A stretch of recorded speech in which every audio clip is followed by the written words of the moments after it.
Self care அப்படின்னா முகத்துக்கு கடலை மாவு, தலைக்கு ஹேர் ஆயில், அப்புறம் ஹெல்த்தியான ஃபுட்டு, ஜிம்முக்கு போய் உடம்ப ஃபிட்டாக வச்சுக்கிறது, அப்புறம் ஒரு நாளைக்கு இவ்வளோ தண்ணி குடிக்கிறது அப்படிங்கிறது மட்டும் இல்லாமல் நம்மளோட மனசையும் நம்ம பார்த்துக்கணும். நம்மளோட மனசை இன்னர் சைல்டு அப்படின்னு சொல்கிறாங்க. அந்த சைல்டு எல்லாருக்கும் எல்லாம் பண்ணுறியே, எல்லாரையும் சாட்டிஸ்ஃபை பண்ணுறியே, எனக்கு என்ன வேணும்னு கேட்டியா, எனக்கு இது வேணும், எனக்கு இதை நீ செஞ்சினா நான் சந்தோஷமாக இருப்பேன் அப்படின்னு சில சமயம் சொல்லும். சில சமயம் ப்ளீஸ் நிறுத்து, என்னால் முடியல, போதும் அப்படின்னு கத்தும். ஆனால் இது எதையுமே நம்ம லிசன் பண்ணுறதே கிடையாது. நம்ம பாட்டுக்கு நம்ம என்ன செய்கிறோமோ அதையே தான் செஞ்சிட்ருப்போம். அது அப்படியே கவனிக்காமலே விடும் பொழுது நம்ம மனசுக்குள்ளே நிறைய நம்ம வருத்தங்களும் ஏமாற்றங்கள் எல்லாமே சேர்ந்து நம்ம ஒரு டாக்ஸிக்கான பர்சனாக மாறிடுவோம். அப்போ டாக்ஸிக் பேரண்ட் ஆகிடுவோம், டாக்ஸிக் லைஃப் பார்ட்னர் ஆகிடுவோம். அதனால் அப்பப்போ நம்மளோட மனசை கேர் பண்ணிக்கிறது அவசியம். நம்ம சொசைட்டியில் எவ்வளோ பெரிய இடத்துல இருந்தாலும், நமக்கு என்ன வயசாக இருந்தாலும், நம்ம எவ்வளோ தான் படிச்சிருந்தாலும் நம்மளோட மனசு மட்டும் எப்போதுமே ஒரு குழந்தை மாதிரி தான் இருக்கும். அதனால் அதை அப்பப்போ அதுக்கு என்ன வேணுங்கிறத கேட்டு அதை சந்தோஷமாக வச்சுக்கிறது நம்மளோட பொறுப்பு.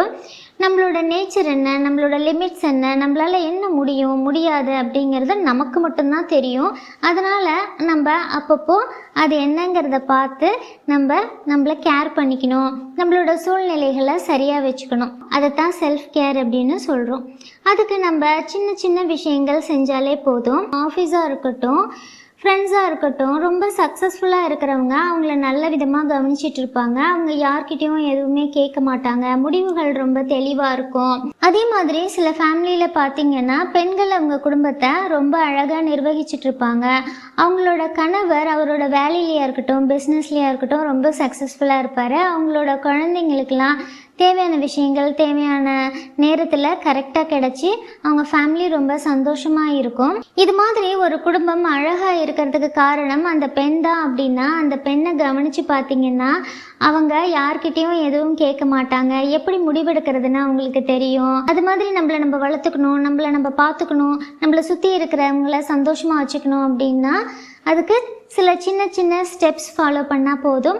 அதை தான் நான் சொல்ல போகிறேன். அதெல்லாம் ரொம்ப கஷ்டமானதோ இல்லை நம்ம லைஃப்பில் செய்ய முடியாததோ கிடையாது. நம்ம டெய்லி லைஃப்பில் ஈஸியாக பண்ணலாம்.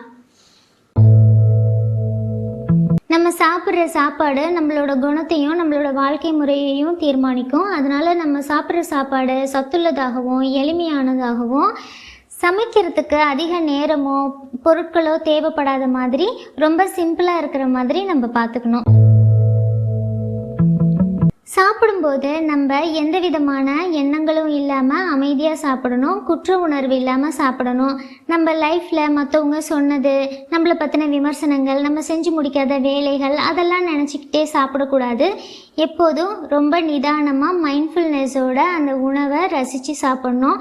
நம்ம கையில் இருக்கிற அந்த சாப்பாடு நமக்கு எப்படி வேணாலும் கிடச்சிருக்கலாம். நம்ம ஒரு கல்யாண வீட்டில் சாப்பிட்லாம், ஃப்ரெண்ட்ஸோடு சாப்பிட்லாம். நம்ம வீட்டில் சாப்பிடும் பொழுது அந்த சாப்பாடை நம்ம சம்பாதிச்சதாக இருக்கலாம், இல்லைன்னா நம்ம ஃபேமிலி மெம்பர்ஸ் யாராச்சும் நமக்கு சம்பாதிச்சு தந்ததாக இருக்கலாம். எது எப்படி இருந்தாலும் அந்த வேலைக்குன்னு நமக்கு கிடச்சிருக்கிற சாப்பாடு அதுதான். ஸோ அந்த சாப்பாடை எந்த விதமான குற்ற உணர்வும் இல்லாமல் சந்தோஷமாக ரசித்து சாப்பிடணும்.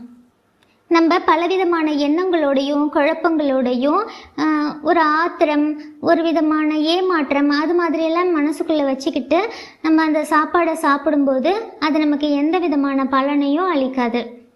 அதனால் எப்போதும் குற்ற உணர்வு இல்லாமல் மைண்ட்ஃபுல்னஸோட நிதானமாக சாப்பிடணும். வாரத்தில் ஒரு நாளோ 2 நாளோ நம்ம முகத்துக்கு கடலை மாவு போட்டுக்கிறது, இல்லை கை காலுக்கு செல்ஃப் கேர் பண்ணிப்பாங்கள்ல அது மாதிரி பண்ணிக்கிறது, குளிக்கிற டைமை கொஞ்சம் இன்க்ரீஸ் பண்ணிக்கிறது, அது மாதிரி நம்ம நமக்குன்னு ஒரு டைம் எடுத்துக்கலாம்.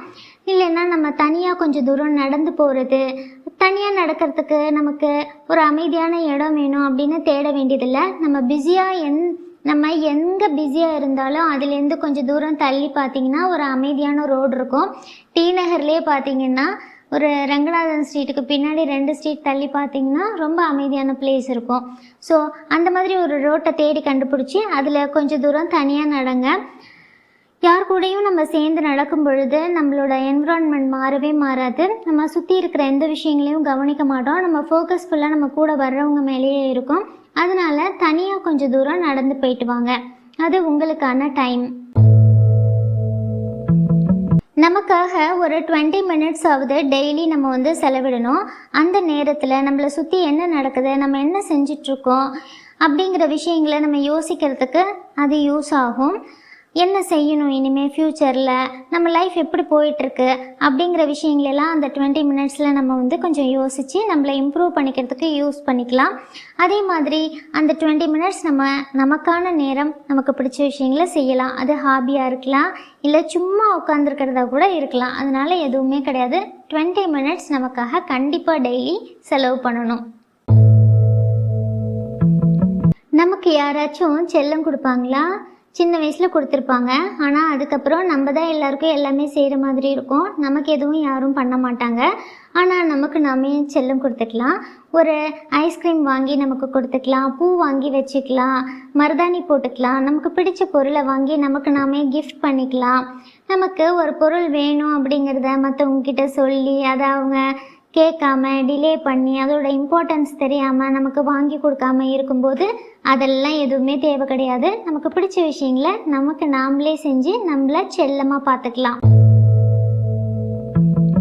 நம்ம நெய்பர்ஸாக இருக்கட்டும், ஃபேமிலி மெம்பர்ஸாக இருக்கட்டும், சில பேரோட பேச்சு நடவடிக்கைகள் நம்மளோட சந்தோஷத்தையும் மன நிம்மதியையும் குடும்பத்தோட சமநிலையையும் பாதிக்குது அப்படின்னா நம்ம அவங்கக்கிட்ட இருந்து விலகி இருக்கலாம், பவுண்ட்ரி செட் பண்ணிக்கலாம், இல்லை மொத்தமாகவே நம்ம அவங்கள கட் பண்ணிடலாம்.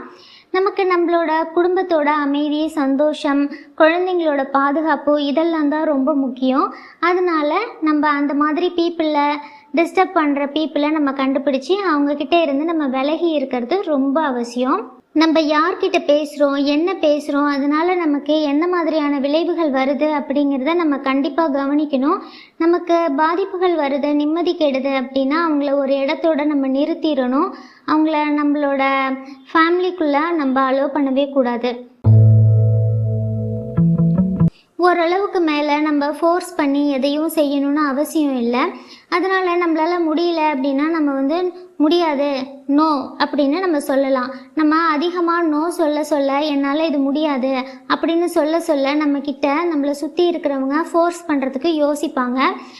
அதுதான் நமக்கு நல்லது. நம்ம ஆஃபீஸில் எதுவுமே சொல்லாத போது எல்லா வேலையும் நம்ம தலையில் விழும், வீட்லேயும் எல்லா பொறுப்புகளும் நம்ம தலையில் விழும், நமக்குன்னு எதுவுமே இருக்காது. நீங்கள் சில சமயம் ப்ராஜெக்ட்ஸ் எல்லாம் ஃபேமிலி மெம்பர்ஸ்க்கு டைம் ஸ்பெண்ட் பண்ணக்கூடியது, இல்லை நம்மளோட ஹெல்த் இஷ்யூஸ் எல்லாத்தையும் பொருட்படுத்தாமல் அந்த ப்ராஜெக்டை கம்ப்ளீட் பண்ணி கொடுத்துருப்பீங்க. ஆனால் அவங்கக்கிட்டேருந்து நீங்கள் எதிர்பார்த்த எந்த விதமான ரியாக்ஷனும் இருக்காது, அப்ரிஷியேஷனும் இருக்காது. அதுக்கு நம்ம ஸ்டார்டிங்லேயே நோன்னு சொல்லிட்டு போயிடலாம்.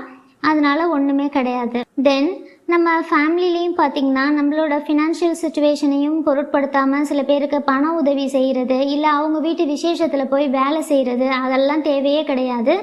நம்மளால் முடியாததையும் தேவையில்லாததையும் நம்ம லைஃப்பில் யாருக்காகவும் செய்ய வேண்டிய அவசியம் இல்லை. நம்ம லைஃப் நம்மளோடது, நம்ம சந்தோஷத்துக்கு தான் நம்ம வாழ்கிறோம். நம்மளுக்கு சந்தோஷம் தராத எதையும் யாருக்காகவும் ஃபோர்ஸ் பண்ணி நம்ம பண்ண வேண்டிய அவசியம் இல்லை, அது யாராக இருந்தாலும். பொதுவாக இப்போ இருக்கிற ரொம்ப பெரிய பிரச்சனை என்ன அப்படின்னா சோஷியல் மீடியா தான். அதில் அவங்க ஃபேமிலியில் நிறைய விசேஷங்கள் நடக்கிற மாதிரியும், அவங்களோட பேரண்ட்ஸு இன்லாஸ்லாம் ரொம்ப ஒத்துமையாக இருக்கிற மாதிரியும், ஹஸ்பண்ட் அண்ட் ஒய்ஃப் ரொம்ப ரொமான்டிக்காக இருக்கிற மாதிரியும், குழந்தைங்க பாசமாக இருக்கிற மாதிரியும் நிறைய நமக்கு கண்ணில் படுது. அதெல்லாம் பார்க்கும்போது நம்ம லைஃப்லேயே ஒரு அதிருப்தி வரலாம். நம்மளோட வீடு மேலே, லைஃப் பார்ட்னர் மேலே, லைஃப் மேலே, நம்ம மேலே, நம்மளோட ஃபேஸ் மேலே, நம்மளோட அப்பியரன்ஸ் மேலேன்னு எல்லாத்து மேலேயுமே நமக்கு ஒரு விதமான அதிருப்தி வந்துடுது.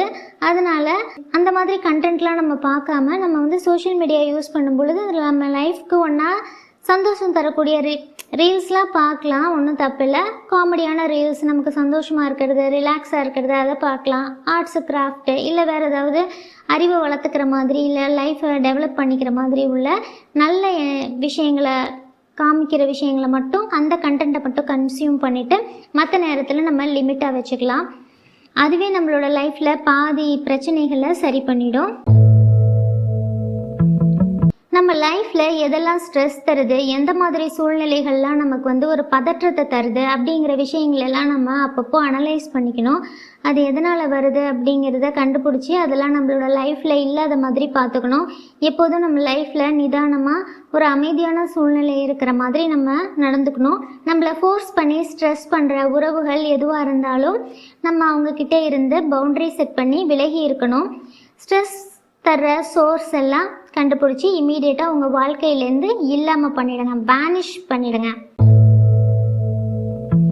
டெய்லி கொஞ்சம் நேரம் வாக் பண்ணலாம்.